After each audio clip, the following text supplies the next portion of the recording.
That really was the place, that I met Amber. God helped me out a whole lot. I don't, as a kid, I don't have a lot of riz, you know what I mean? So like, I didn't back then. And so like, I was like, I just had to help, a lot.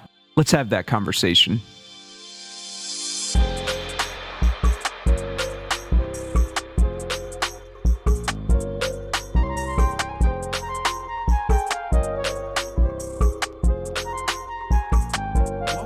To Authentic Conversations. We're excited to have our guest, Brother Bill Mathis, with us today. But before we get into all that, thank you for tuning back in. There we go. Austin Hicks, the student pastor here at Turning Point Nashville, and then David McNeely, the youth pastor here at Turning Point Nashville. And so we're excited for today. But our icebreaker question: who is your favorite superhero? Yeah, it's tough because there's a lot of great options.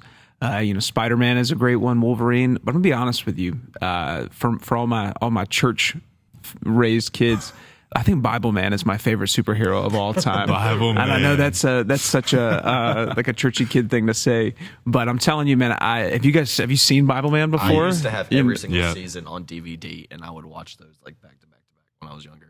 Yeah, I mean, I had the mask, I had the cape, I had the sword, I had his Bible, right? So like the Bible Man Bible. So I mean, Spider-Man, all that is great, but it doesn't get better than Bible Man. So I always loved how his suit would evolve from like season to season. Had the classic purple and yellow where everything looked like foam, but then you get into like the metallic, like the actual silver and gold. I know you probably don't know what we're talking about. I've seen it, but I didn't have every season on DVD. When I lived in Kentucky, we had a Bible store called Lifeway, and you would go in there, and they'd always have it playing on a TV. So we would get all of Bible Man stuff from Lifeway. Mm-hmm. Yeah, Bible Man had a sidekick, and I want to call him Cyclops, but that's probably not. I think that's Wolverine and X-Men.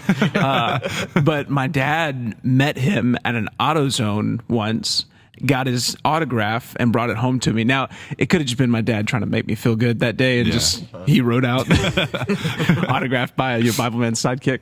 But it was a pretty big day, and he always had. I was a big Star Wars fan as a kid, and so he had the lightsaber, sword. So there's just a lot of boxes that Bible Man checked for me personally. So yeah. Gotcha. Well, I am a giant Spider-Man fan. Like even whenever I was little, Spider-Man was like the coolest superhero to me. And the nice thing too, I found out as I gotten older, Spider-Man is Stan Lee's favorite superhero that he's ever created. So I mean, there's probably a good reason for that. But I'll say one thing, and this could be a really unpopular opinion. Whenever you say like, "Hey, your favorite superhero is Spider-Man," people ask, "Okay, well, which Spider-Man is your favorite?" And there's like, one which right actor? answer. So one right answer. Okay, I have to break it down because there's a best Peter Parker and there's a best Spider-Man. I think Tom Holland is the best Peter Parker. I think Andrew Garfield is the best Spider-Man. But personally, that's how I feel about it. But also, I didn't watch the Tobey Maguire movies until after I'd watched the other two. And that's a red flag. You got to start with the originals, man. Tobey Maguire was the best, hands down, I would say. Hands down. Yeah, I'd have to agree. That is definitely, I don't know if it's unpopular, but it's a wrong opinion. I'll just be honest with you. just kidding. I think Tobey Maguire is by far the best. Yeah. But like everybody always thinks whatever you grow up on is like whatever you watch first usually is like the best. Like if they were to revamp a Star Wars, like it's usually like, this is trash, even if it's like pretty solid movie, it's right. You're used to the originals. Right. It's like when you read a book and you read a book series and they're like, "Hey, let's make this into a show," and then you're like, "This is nothing like what I would have expected. This is horrible." Yeah. Well, you kind of stole my thunder there, man. With Spider-Man, but I would say second Spider-Man. I think Thor's pretty cool. Okay. Like in the Marvel movies, I think Thor's pretty cool, but I mean the Hulk's awesome. He's just smash, But I'd say Spider-Man's probably my go-to. But yeah, Hulk is a superhero for the simple man. Yeah, and I can get with that. I can respect that for sure. One response, smash. Right. Well, Brother Mathis, we want to I don't know whether to call you Brother Mathis or just call you Bill, but whatever you prefer. But just call me Bill. What is your full legal name? It actually is just Bill. I have this because people think I'm William a lot. So, and I'm a junior. So myself and my dad both legally named just Bill. And I always tell people, because when I go to a coffee shop and they're like, "What's your name?" and I'll tell them Bill, they'll always like kind of ask again, because they're like, well, this guy, he can't be named Bill because he's not, The other thing I get is, oh, that's my, from people probably like over 40 will be like, that's my dad's name. I'll be like, yeah, me too. Yeah. So, yeah. Gotcha. Well, can you give us kind of a background? It's like, what do you do? What was the reason we brought you on here? You serve at Goodlettsville Pentecostal Church, right? Just a little bit down the road for us. But can you kind of tell us what you do there, like how you kind of serve there? Yeah, absolutely. So my wife and I are the youth pastors at Goodlettsville Pentecostal Church. Served there going on 5 years, which is, some days makes sense. Some days it feels like we just started yesterday. I'm sure you guys can understand that. But before that, served on the youth team for my youth pastor, Pastor Billy Haley, and his wife, Sister Lauren Haley. And we just have been in student ministry for a while. Love it. Love getting to pour into, people say the next generation, but man, I feel like we see so many of our students that are involved in big ways at our church now. And so It's just so cool to be a part of just the future and the now of the church, and to get to call things out of students that that they don't see, because people did that for me. And so that's what we get to do. Also serve. My wife and I also serve on the worship team. She sings and plays and does all kinds of stuff. I just play the guitar. So Right. So what got you all into it in the first place? Like, was there always just like a younger Bill that was just like, everything I ever want to do in my life is I want to be a youth pastor? Or is that something like a specific moment where it's just like, hey, this is what pointed me in the direction? Yeah. So honestly, when people ask me that, my answer is always the same, because it wasn't something that I even knew you could do. Like, I always joke that, I didn't know people could be youth pastors. I didn't know that was something you could aspire to. Like, I just thought there was just people who were youth pastors. And so, for me, honestly, I grew up in a pretty small church, for kind of like the first 10 years of my life was my dad's church. And, then we moved to, White House, my mom, my brother, and me, when I was about 10, and started attending Goodlettsville at that time, and much bigger church, culture shock, but I just wasn't really raised knowing that that's something you could do. I think just along the way, probably when I was about 12 years old, just started really feeling just a call of God. And again, I don't think I would have used that language, because for me it was just like, man, I had been angry at God for just things that had happened in my life early on, and getting to that point of just my heart just starting to turn back to Him, and obviously He doing a great work on me. It just was one of those things where, man, I just wanted to do whatever God's will was for my life. Right. And so, just as I was going, I just would get involved. My dad is a musician, a lot of musicians in our family. So just, playing in church was just something you did. So that was kind of my inroad to serving in church. And so that kind of just opened the door to being involved and volunteering. And, so then you start getting asked to play youth services and be a part of that. And, and then again, as I alluded to earlier, my youth pastor, Billy Haley, was very intentional, poured into me, invested into my life. And I mean, truthfully, I say this all the time, I wouldn't be at this desk with you guys right now on this podcast if it wasn't for Billy Haley. But just taking the time to invest and just to fan the flame of what God was doing in my life. And so I say all that to say, just trying to be led of God. I remember when I was a senior, the big thing when you're a senior in high school, everybody asks, well, what are you going to do? Where are you going to college? What are you doing? Yeah. And it's so real. And for me, I had friends who were going to be, physical therapists and, whatever, doctors, all kinds of awesome, incredible things. And, but for me, I remember sitting in a computer lab class. It was like October-ish of my senior year, and everybody's filling out FAFSA. I always mess that word up. I think I said it right. There's no right way they were trying to get government aid. And I was like, I don't know what I'm going to do. Like, I'm trying to live for God, obviously not perfect. I'm trying to do God's will. I have no idea what I'm going to do. So it just kind of, thinking, I'll just go to MTSU and I'll just get my business degree. And that's probably, a pretty safe option. Well, about March of the following semester, getting ready to graduate, just felt like I needed to go to preview weekend. There was a guy at our church that was at Urshan, preview weekend at Urshan. I just felt, man, I'll go there and see what's up. And long story short, like God just kind of led me to like, hey, you need to go to Urshan. And still have nowhere in my mind am I thinking, well, I'll go and I'll, graduate and then I'll come back and be youth pastor. It was just, I just want to be led by God. Right. Just want to obey God's voice for this moment, this season of my life. And I'll never forget it. It was probably that summer, once I, just prayed about it, fasted, sought counsel from my pastor, just felt like that was the right option. So I'm, accepted into Urshan, getting ready to go, probably just a week or so before I'm getting ready to move out in August, to go to Urshan. And Pastor Billy stopped me right before I was about to leave one Wednesday night, and he said, hey, I know you're going to Urshan, and I'm so excited for you, but when you're done, you make sure you come back here, because one day this place is going to need a youth pastor, and I'm not going to do this forever. Right. And when I tell you like that, just that seed of like, oh, I can do that. Seriously, that's a thing. Yeah. Like, because for me, my youth pastor, like, this is the coolest guy in the world. Like, I just look up to him, and it's like, but when he said that, it started to put some framework around what God was doing internally. Right. And so even then, I had to fight kind of, I love playing guitar at church. I love being a part of the worship team. And I do believe you're a steward of the gifts God gives you. Right. And that a lot of times those things can open the door for other things. But I remember, even graduating, knowing all this, that this seed of youth ministry had been planted. I had already been kind of serving with Pastor Billy and their team, getting ready to graduate Urshan. And just everybody, we were on chorale tour, which is kind of just at the end of the year. You go to different churches and serve and minister at churches kind of at the end of the school year. And this is my senior year. I'm already technically graduated, about to go back to school, back to church, and back home, and people like one after another at the end of every service was like, Bill, you're so much more than a guitar player. Like God has a call on your life.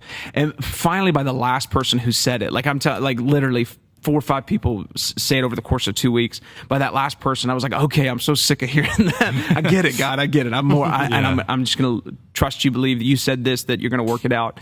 And then just tried to serve, tried to do my best. And one thing led to another, and just that process unfolded, and now here we are. Yeah. Gotcha. So tell us a little bit about Urshan, your journey at Urshan. What was that like? The same thing. Yeah, it's funny because I'm like, to be truthful, I talk to students now who are at Urshan, and even just reflecting with my wife, that there's times where people say, well, Bible college is a youth camp, to the max. Like that's what, and there was times where it was like that, and there it definitely could feel like that. So it's just funny to kind of reflect on the way that looks. But 2 things for me that come to mind when I think about school. One, that's where I met my wife. So obviously I know that it gets the moniker bridal college. But it really, that really was the place, that I met Amber, and I don't know if you guys are wanting to go into that whole story or not, but it's just funny the way all of that works out, that just, God helped me out a whole lot. I don't, as a kid, I don't have a lot of riz, you know what I mean? So like, I didn't back then. And so like, I was like, I just had to help, a lot, but it worked out. So we were able to make it happen. And, but honestly, the truth, what I saw firsthand was, Bible college is not for everybody. If it's for you, like it's going to be hard no matter what. Right. But if it's not for you, and you're like trying to force it, make it happen, unfortunately, we've seen a lot of friends who aren't in truth anymore, who've walked away. Right. But for the ones that God really did call them, they were there for the right reasons. Again, not always easy, not always perfect. Sometimes you wish, I wish I would have gotten more out of it, had been more engaged, in the day to day. But ultimately, I attribute so much of my growth from being just a 17-year-old graduating from high school, then moving into kind of this next phase of like God is really pulling me into this ministry season in a different capacity. I owe so much of that to school, and then obviously my ministry partner, to have that. Right. We'll say, I feel like Bible college especially is so much bigger now than what it was whenever I was younger. Like, I grew up listening to like IBC, like Jesus Said It. We had it on a CD and we would play it in the car as we were driving down the road. Yeah. But we have students of ours as well that are going into Urshan, and it's something you always hear about. You hear Urshan, IBC, TBC, wherever it may be, of students like, I know I have a calling on my God, so this is obviously just the next step that I take, which is the case for some people, but it's not the case for everybody. Because, I mean, to be able to be used by God, you don't technically have to have a degree, but if God specifically says, I can develop something in you here, then you go. So I agree with the statement that you're saying that if God calls you, it's great, but if it's not called for you, then don't force yourself to be able to go on that. But I do know that with Bible college there are aspects of it that are just like every other college, right? But the one thing that is a little bit different from what I've noticed with my small time of going to IBC is the dating there is very much different because you're with each other 24/7. Like you're just always around one another. So you were talking about kind of how you met Amber and kind of how that started. So if you want to go into that story and explain like how all that came about, you're welcome to. Yeah, I mean, so it's really funny because I was there for a year before we ever even had a conversation. She got there a year before me. My first year, we didn't even, I think we may have talked once, but, and you know, Bible college is like, it's not like there's so many people that you can't run into a circle of somebody you don't hang out with a lot, but we just were in different circles, had different, you know, core groups. And so, it really was that summer, Urshan was invited to play at one of the youth congress afterburners, and I had served some on the music team at Urshan, and then that summer the guitar player that was in United the previous year wasn't able to be, so they asked me to be a part in a play, and so we kind of just, the way it all worked out, we got put together in the same car to ride to practices together, and that summer I had broken my foot while I was working, trying to pay for school, so I ended up missing that semester of school, but it kind of worked out because, you know, Amber texted me and was like, hey, you know, you're not going to come back, you better not stay gone forever. And so it's kind of like one of those things where I was like, oh, there's, you know, maybe something here. But, you know, but it didn't really like go anywhere for, you know, a few months, but I got back, and, you know, to your point, you're together all the time. We were both blessed to be a part of United there at Urshan.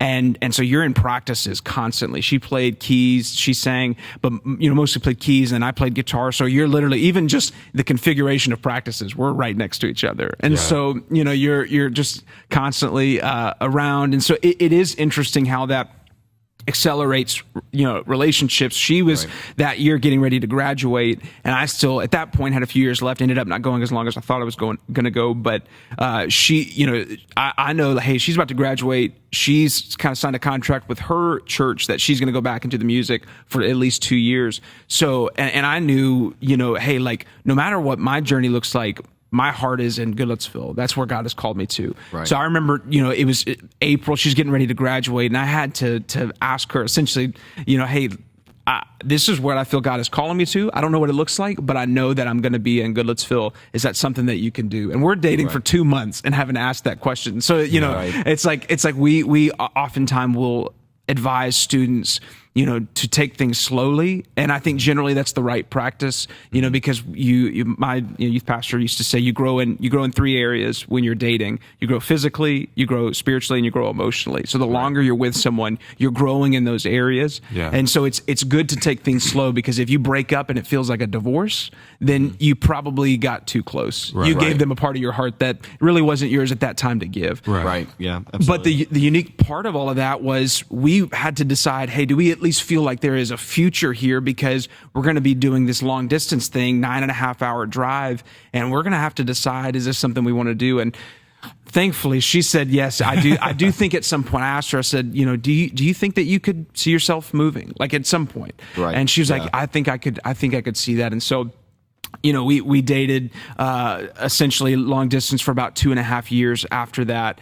and then we got married, and in 2019. So we've been married now for 5 years, going on 6. And so, but it's just funny how all of that works out. God really knew. Someone had to tell me when I went to ask her out. I'm telling you, I'm not really with it. But somebody had to be like, hey, like you need to ask her out, and I'm like, I don't know if she's really into me like that. And they were like, no, like I'm telling you, like they had some insider information. They're like, you need to ask her out. And so, but it worked out, thankfully, and I'm very, very grateful that it did. Gotcha. Awesome. So with being at Urshan, you talked about United. Describe, like, for those that don't know what United and Corral Tour is, tell us like what that is and just explain that a little bit. Yeah, sure thing. So at Urshan, there's a couple of options for people who are wanting to serve in music ministry, whether it's playing or singing. And there's general choir, which when I was there was kind of open to anyone. And then Corral and United were audition based, and so you would audition, and then you would get placed. Corral was kind of a smaller ensemble of singers than the choir, and then United was a specific group of about 13 people that, and again, with all of this, you would go to churches, serve, minister. Again, got to be a part of the live recordings at Urshan, which was a really cool experience. At that point, obviously I'd played in church, my whole life, but didn't have a ton of experience recording. And it was kind of funny because the first year that I did live recording, they say, yeah, this is the big concert. People are coming in, you're going to be, playing these songs, all of that. But nobody told me that there's such thing as pre-dubs and, and overdubs. And so I go in thinking, which again, that just for anybody that doesn't know, it's just basically recording that you capture before that event and the recording that you capture afterwards in more of like a studio controlled environment. Yeah. And so for me, I'm going in with the pressure of, I've got to play these songs perfectly. And, because I'm thinking everything I play tonight is going to be taken, which, that's some live recordings are that way. But the relief when I found out that I got to go back and correct all of my mistakes was awesome.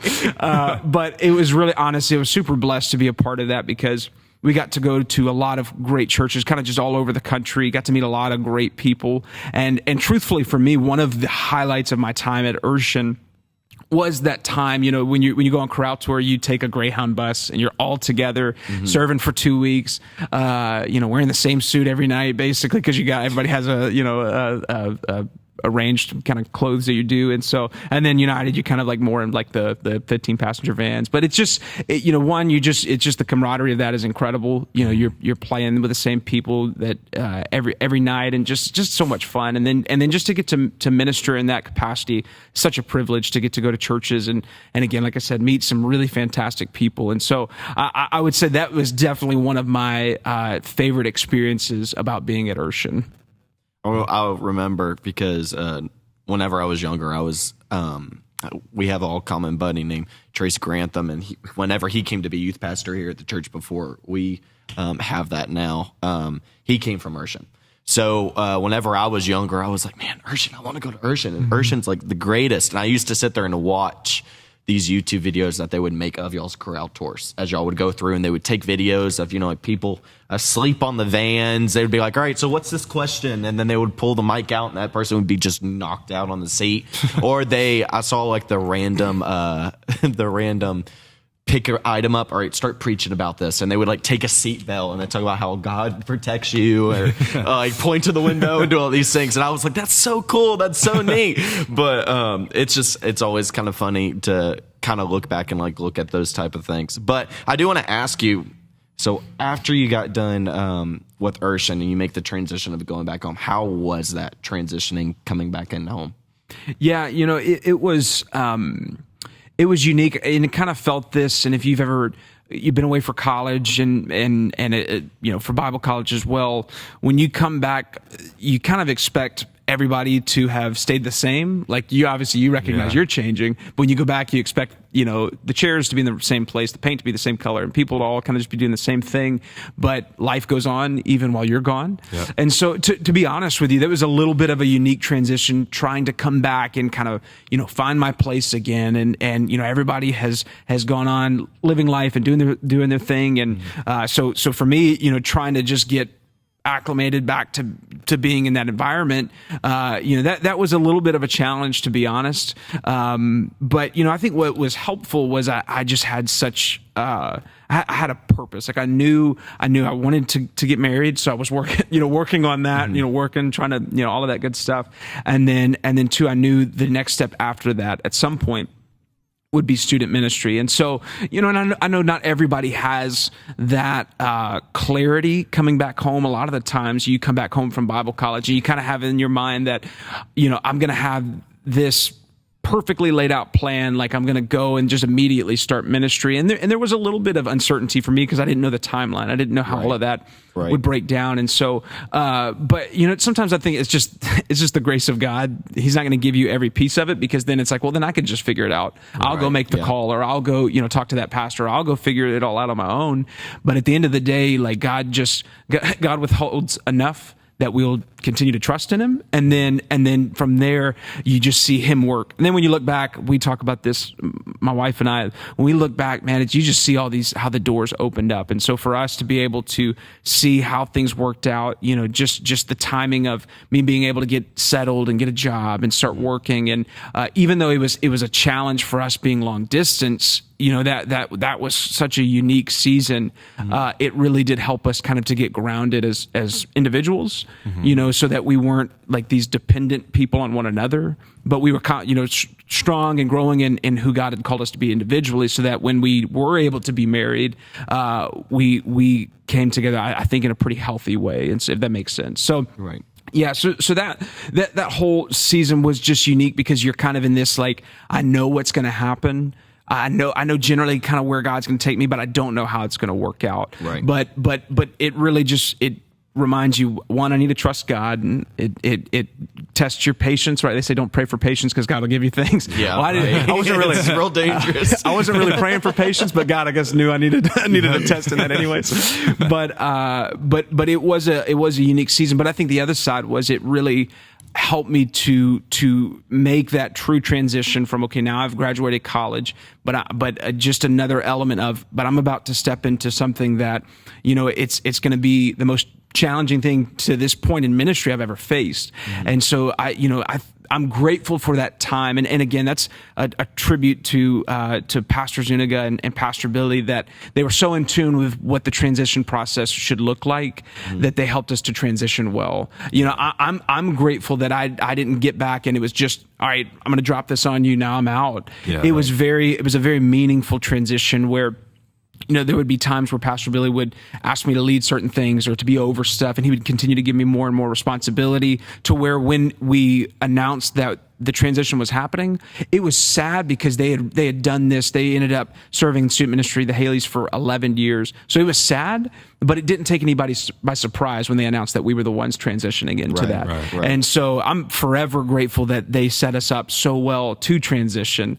And, because transitions are such a huge part of life, and they're going to happen, right? Even transitioning from school to that point, but if we know transitions are going to happen, why would we not prepare for them? Exactly. Right. And again, I know this is a little bit off. I'm not trying to, I know I'm like yapping now, but like, no,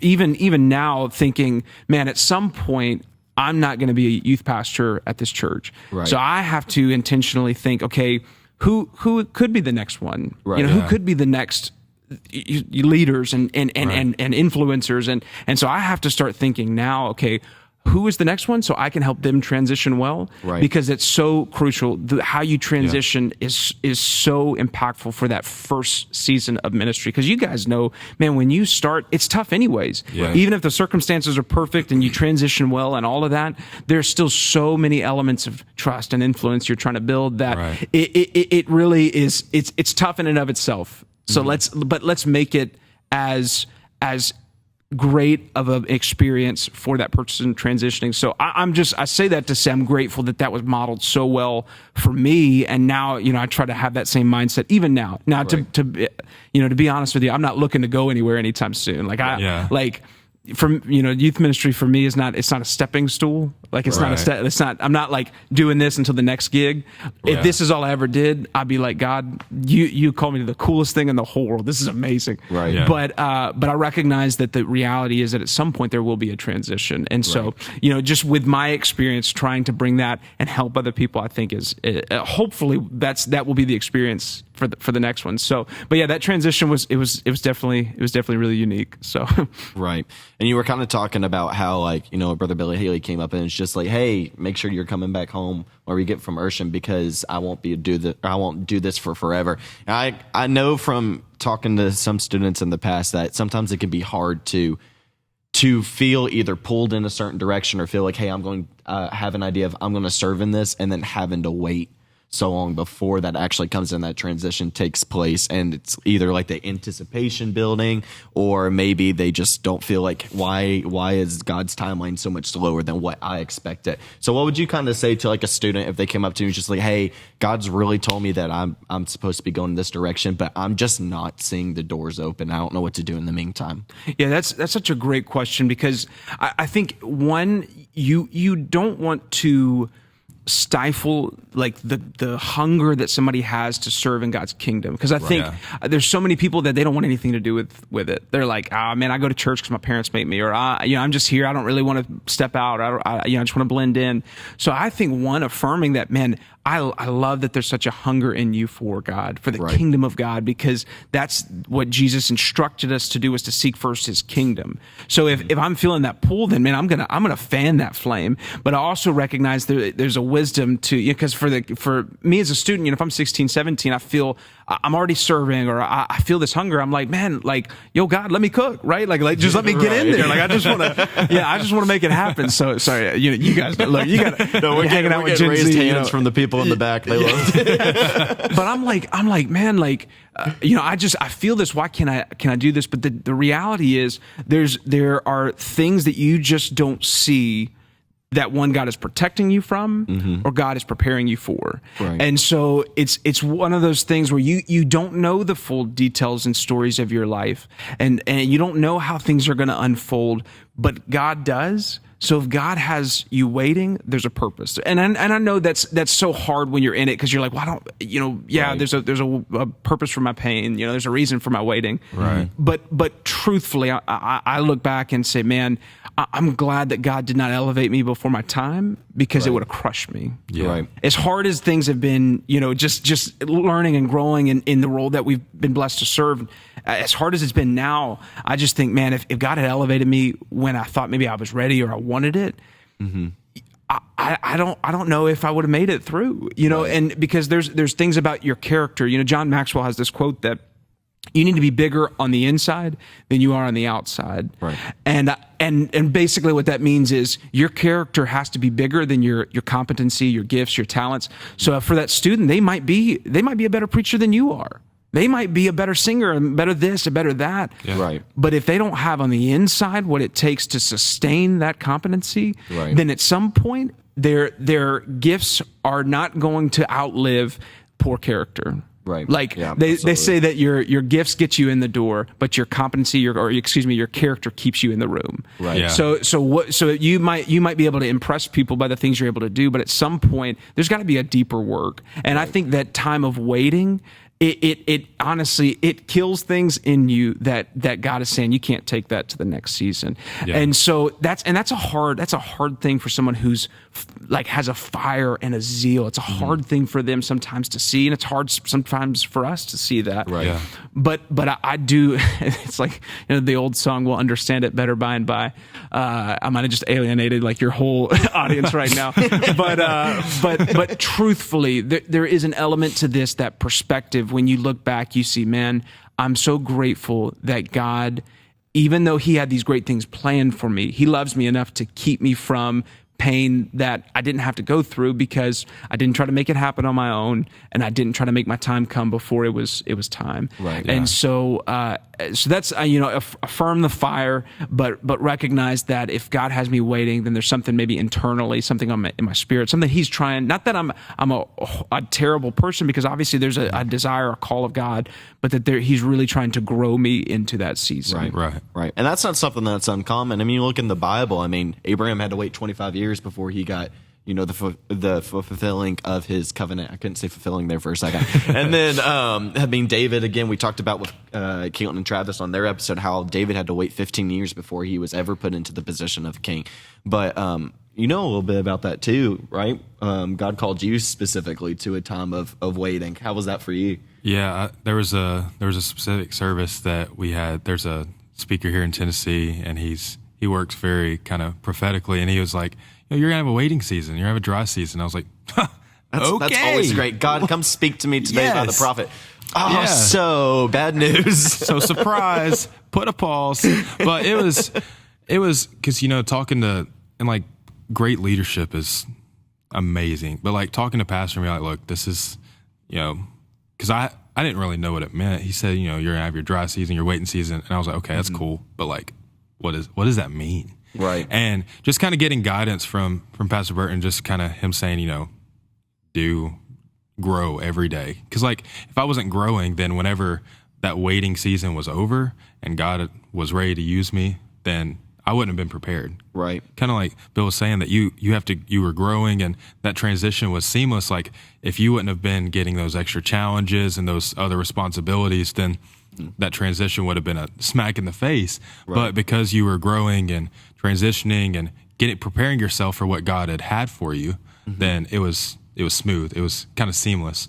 So, I mean, waiting is, like you were saying, like throughout the entire Bible. Right. Like, you could look at practically every single main character in the Bible and say they had some sort of waiting. Right. Before. I mean, dude, even Jesus waited, 30 years before his main ministry even started? Right. Like, there's waiting everywhere. And if you have to wait for something good. Right. And that really touches on the mentality of like, don't waste the time that you have now, even if you are in the waiting season. Like, God may have put on your life, hey, I'm going to evangelize. Hey, I'm going to move into this version of ministry. But that doesn't mean that you say, okay, well, I'm just going to wait until God finally opens up the doors. It may be a few years, but I'm just going to kind of stay stagnant. But then it's like, you're not ready for that for whenever it comes up. I mean, I couldn't imagine what it was like being David and getting serving underneath King Saul, and then all of a sudden having to run into the wilderness and the entire time knowing like, oh, I'm supposed to eventually be the king of Israel. But God had to not only create what he wanted in David, but he also had to form Israel into what it needed to be before David could come back and be king. But I know from experience that I'm a very impatient person.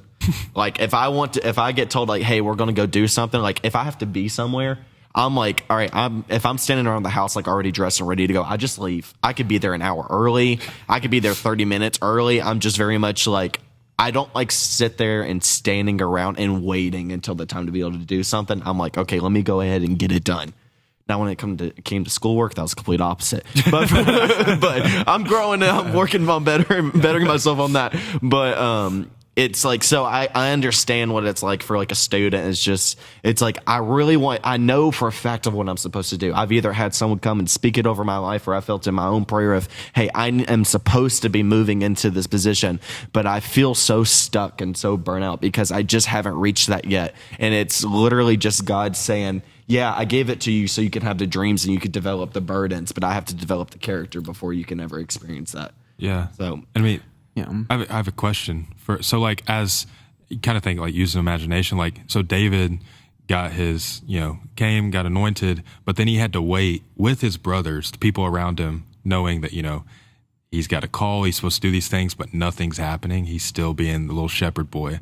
What would you say for a young person that knows they're called, that people have told them they're called, but the people around them necessarily are like, are you really going to be king? Are you really going to do that? What would be a piece of advice you would give to that young person? Yeah, that's such a great question because we do make a big deal about the call, and rightfully so. Like to be called of God is such an honor. Right. To serve God's kingdom is an incredible privilege. But I had this thought once reading the story of, when Samuel anoints David to be king, that it's this big deal. It's a big hurrah. Like, man, this is the guy. This is the king of Israel. This is and this is going to be the one. Like, this is the dude.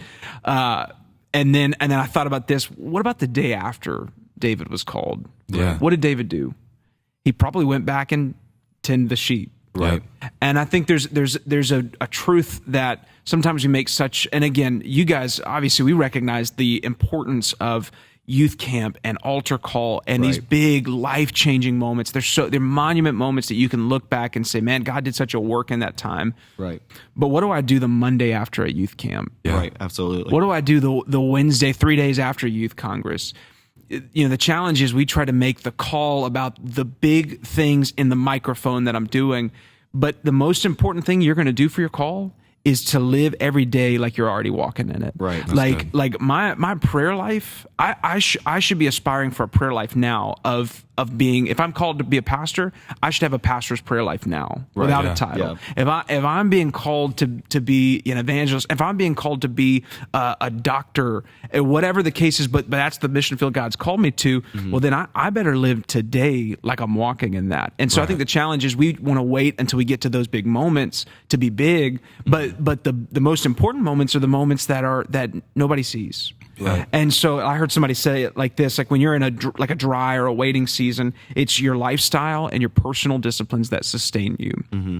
And I've heard my pastor talk about this before, that, there's when they transitioned from being youth pastors to being senior pastors, he said, we didn't have to change anything about our lifestyle. Like we didn't have to make any major, well, I better stop watching this. I better get off that, I better quit watching those reels or those TikToks. I better rearrange all this stuff in my life. Yeah. It's like, no, we were already living privately the life that God was going to publicly call us to live. So what I would say is, man, if you feel like you're in that season, you're waiting, you're like, okay, well, I know this is coming. Live it right now. Right. Like what do you think the personal disciplines of, and maybe what you can do is go ask the people you look up to. If you feel like you're called to youth pastor, feel like you're called to ministry, go ask people who are already doing it. What does your daily life look like?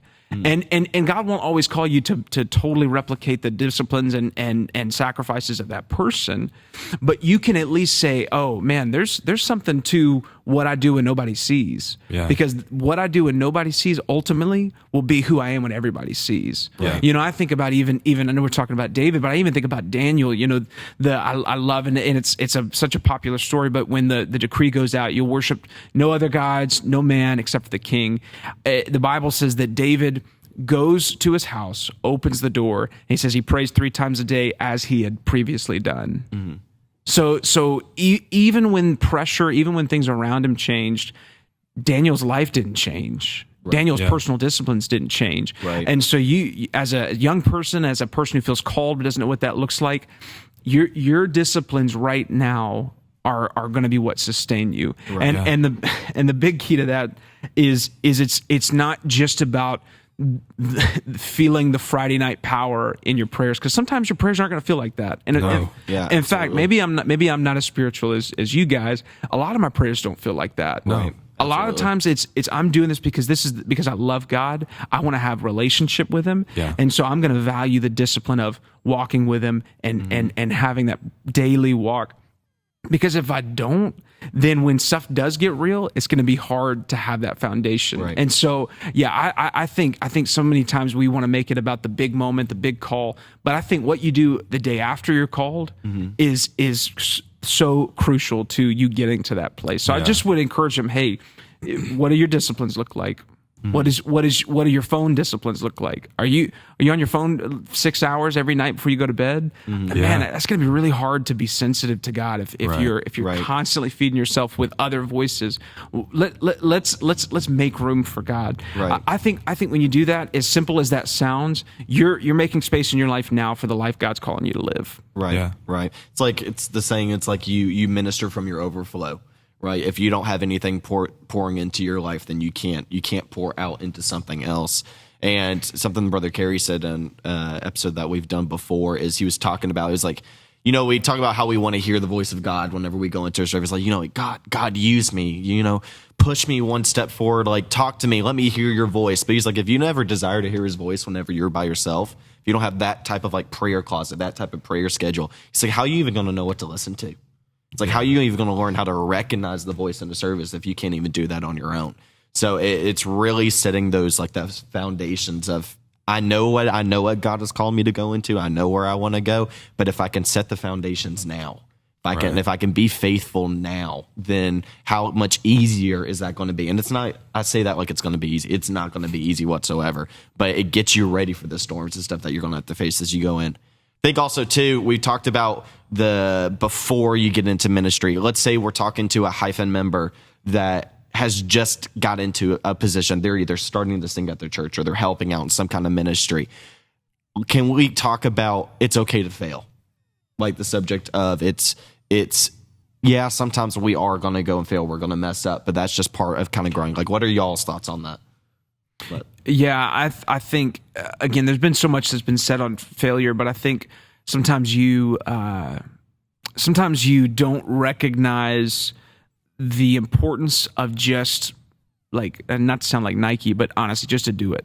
Like, right. Sometimes we wait, and again, this can be different on personalities or whatever, but sometimes we wait to have this perfect plan and this perfect setup before, okay, we're going to just go attack it. Yeah. It's a cliche, but the greatest teacher is failure. Mm-hmm. And so some of the things I've learned as a student pastor, as a minister, as a husband, as a whatever, is by doing, trying, making mistakes, failing. Again, there's a difference between these like major moral sinful failures and doing something that doesn't pan out or doing something that doesn't work like you thought it would. Yeah. Right. But I think there's an element where we think, okay, if I'm doing it, then it's got to be perfect, got to have it perfectly planned out. But sometimes God is just wanting you to move.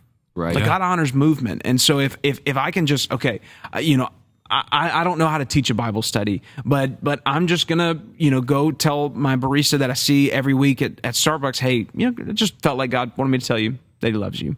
Yeah. Okay. That I didn't walk them through Acts 2:38 through the plan of salvation. I didn't, but I'm trying. And maybe they're right. Like, who you God this, God whatever, you don't know. Like, okay, that's fine, but you planted a seed and you tried. Yeah. Right. And I think that's the other side is sometimes when we talk about failure, we put the weight of the results on us when that's not really biblical. Paul said it's this is a paraphrase, but it's some that plant, some that water, but God brings the increase. Right. And for me as a student pastor has been so helpful because sometimes you pour in and invest and you're putting prayers and time and energy into students, into people, into ministry, and you don't see the results that you want. But I'm reminded that God didn't call me to get results. Mm-hmm. He called me to plant. Yeah. Right. He called me to water. And at some point, God will bring the increase of that. And so I think just, encouraging anybody that, maybe you feel like, I don't know, I don't know if I can do this, but you do recognize God is calling you to it. I would say take small steps, right. Because the more small, uncomfortable steps you can take, even if you fail, you prove to yourself, man, I actually can do this. Like I can at least try. I can at least step out and put myself out there and start to work. And so, but yeah, no, I think until you fail, you don't realize the ways that whatever you're trying to achieve, there's things that don't work. There's things that can work and not the best. And there's things that maybe this is the best way to do it. But until you try, you're not going to learn the difference of all of those options. Absolutely. Yeah. Do you have a specific time that you could think of a time of where you kind of failed into ministry, whether it's either serious, whether it's funny, whether it's, whatever you can kind of think of? Yeah, that's a great question. So just one example that comes to mind is we had a parent night some time ago, and it was basically just a night where we were wanting to honor parents, celebrate parents, and then kind of just share some things that are on our heart, and got to just share content or things that I thought would be helpful, and this was something that our pastor challenged us to do, and because sometimes we make student ministry just about students when there's no students without parents. Right. And truthfully, the most influential voice in a student's life is their parent. Mm-hmm. We use the example of this, that parents on average have about 3,000, 4,000 hours a year with students, and we have like 50, give or take. And so what happens in homes is so important. And so anyways, just challenged, pastor challenged just to have a night like this, and I just remember, man, feeling like the insecurity of, I'm not a parent. My wife and I don't have kids yet. And like, who am I to tell a parent, what to do with their kids? Like these are the thoughts running through my head, that what value can I bring? And I remember, we had the night, shared the content, all of this, and I left, man. I just felt so defeated because I felt like I felt like I had to face and walk in my greatest like insecurity in that moment. And it's funny because when I share that story now, even with, recently shared it with some of our team members about, God, I just was wrecked because I felt like, and again, there's other things I was dealing with, but just felt like I felt like a failure because I felt like, man, I tried to bring this content and it's like, who am I to bring this? But even some of our team members were like, I like the way that we saw it was, man, I wish every parent could hear that. I wish every parent could have that. And so it's sometimes you do things and you feel like, man, well, that didn't connect, or that was a dud. And maybe it was, maybe it really was by the standards you're trying to measure it up to. But you have no idea what God can do with what you give to him from a place of sincerity. Right. And it's like, and I just was trying, like, God, I'm trying to do this, trying to learn, trying to be obedient to my be submitted to pastor, and trying to help parents because I recognize the benefit of that. But it was just, then even parents later came to us and said, hey, we tried some of the things that you guys had shared. We tried some of those things and we had conversations that were more in depth. And I learned things about my kids I'd never learned because we used some of the techniques you guys had shared. And again, I think it was just a testament to, man, sometimes you're going to be faced with opportunities that you feel I'm so underqualified for. But I always try to remind myself, if God has called me to do this thing, if God has called me to this moment, there has to be a reason for it. And I'm just going to trust him. And honestly, I think what that does is it again, as I said earlier, it keeps you from being prideful and thinking, man, I'm the best at this, dude. I'm like, I ate that up. Like, I'm just crushing it, But truthfully, I do think that helps you to stay in a place of humility. And again, the Bible says that God resists the proud, but gives grace to the humble. Right, yeah. And so I'm like, God, I want to be as humble as I can be because I need a lot of grace. Right. Well, one last question I'll ask you and we'll close off for today. If you could say anything to the students in the hyphen that are viewing these, if you could leave like one piece of advice, what would be that one thing you would leave? I know it's a harder question. One thing, kind of just where I've been at recently, just in where I feel like God has been hitting me. And I know we didn't get into any of this really, but and it may seem like a small thing, but I think it produces really big results. Is we need to be mindful of our relationship to technology, and I say that not as I have my iPhone with me right now, and I use technology all the time. I'm sure you guys are use technology a lot, and so I'm not saying that technology in and of itself is evil. It's a tool, but I think we just need to be very mindful as a young person, as a young adult, as an adult. We need to be mindful that we can have technology, but that technology doesn't have us. Right. You need to be mindful of your screen time, of what voices are pouring into your life, because ultimately what informs you forms you. Yeah. What you allow to shape and cause your thoughts to be formed, like all of those things are creating in you who you really are. Right. And so I say that because in the context of, calling, and in the context of where God is calling me to, don't neglect the moments, the nights where you spend hours and hours on social media, on video games, on whatever. I guess I would challenge us to be mindful, because you want to be fed with things that are going to build you up. You want to be fed with things that are going to lead you into that calling God is bringing you to. And so I would challenge all of us, as just recently, I feel like even personally been challenged in this. I challenge every single one of us that you need to be mindful of what you're allowing into your life, your relationship with technology, that this is I don't get my affirmation as a person. I don't get who I am, my value from a screen, from a device, from what someone says, but ultimately it has to come back to God. Right. Yeah. And I have to recognize that God is the one who made me. God is the one who formed me. I need to know what his word says about me. And I would just say, be mindful. Do a time audit of how much time you've spent in your technology, and what voices you've allowed to feed you versus how much you've allowed the voice of God, the word of God, to feed you. Right. No, absolutely. There's even a thing on the phone, right, where you can like go in your settings and see like what your screen time has. Yeah. I remember looking at that a couple of years ago, and it's like, man, I've been on there for like 4 hours today, and that was, it wasn't like, oh, COVID just happened or something. It was literally just me either scrolling on Instagram or on YouTube or something like that, and then recently it just decided that hop off of it completely, just done. And I can say like it's been so nice just not even having access to that, just because you start to notice everything around you so much more when you're not constantly looking down at your phone or looking into other people's like highlights, Yeah. But I want to thank you so much for taking the time to be able to be a part of this today. I know you're having to run, so we don't want to keep you for too much longer. But thank you again for coming. And do you want to close this out this time? Yeah.